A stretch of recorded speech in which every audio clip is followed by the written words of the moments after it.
Everyone I hope हजुरहरू सबैजना सन्चै आरामै हुनुहुन्छ होला। अनि अहिले चाहिँ हजुरहरू के गर्दै हुनुहुन्छ, नास्ता खानुभयो कि नै? हाम्रो चाहिँ नास्ता चाहिँ अहिले भएको छैन। म चाहिँ आज यहाँ भाइको चाहिँ सामान प्याक गरिदिँदैछु। आज चाहिँ भाइ नेपाल जाँदैछन्। यहाँ हेर्न सक्नुहुन्छ, म चाहिँ यहाँ चाहिँ बाबुको कपडा चाहिँ सानो बाबुको लागि चाहिँ कपडा प्याकिङ गरिदिँदैछु। यहाँ चाहिँ हेर्न सक्नुहुन्छ। अनि यहाँ चाहिँ यो चाहिँ ओखर भयो, दाँते ओखर। यो चाहिँ भर्खर खोलेको छु, अझै एमा छँदैछ। यहाँ हेर्न सक्नुहुन्छ।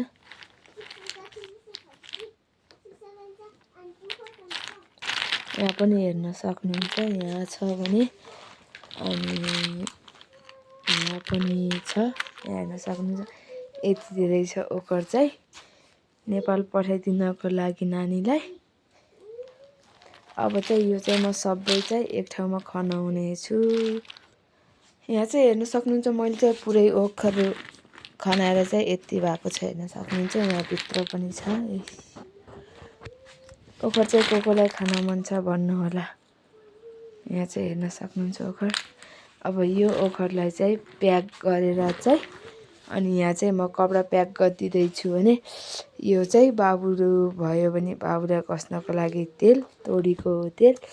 अनि यो चाहिँ नरिवलको तेल भइहाल्यो, ओरिजिनल नरिवलको तेल। यो चाहिँ एक डिब्बालाई चाहिँ 500 रुपियाँ गर्छन्। हेर्न सक्नुहुन्छ, यो चाहिँ ओरिजिनलको। यो चाहिँ मैले 500 रुपियाँ हालेर किनेको थिएँ, तर चाहिँ यति जति घसेर चाहिँ अरू घसेन, चिसो हुन्छ भनेर चाहिँ यो तेलले चाहिँ चिसो हुन्छ अरे। अनि यहाँ त एकदमै यहाँ यहाँ चिसो नै हुन्छ भने, त्यही भएर चाहिँ मैले घस्दिएन। अरू तेल चाहिँ घसिदिन्छु। अनि म चाहिँ अब कपडा प्याक गर्नुतिर लाग्छु।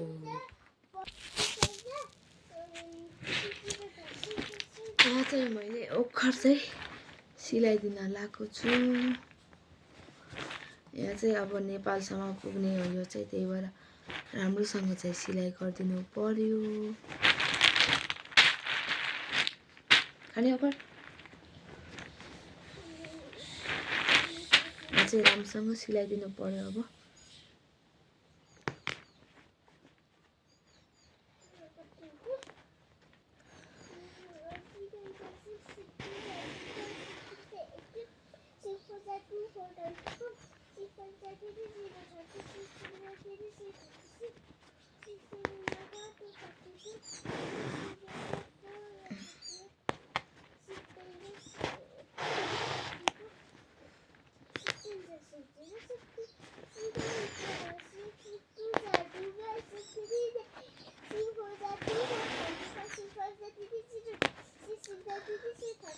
धन्नै उन्ने यार।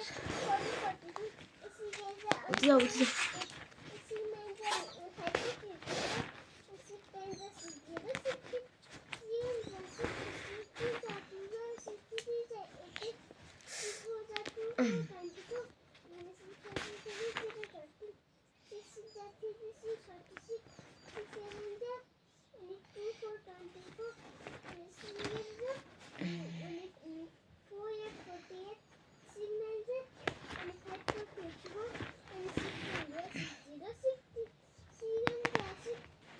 यहाँ चाहिँ डबल गरेर चाहिँ सिलाइदिनु पर्यो, नभए बाटोमा फेरि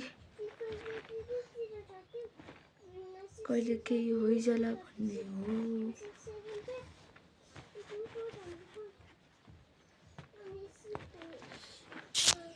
यहाँ चाहिँ मैले सिलाएर चाहिँ प्याक गरिसकेको छु।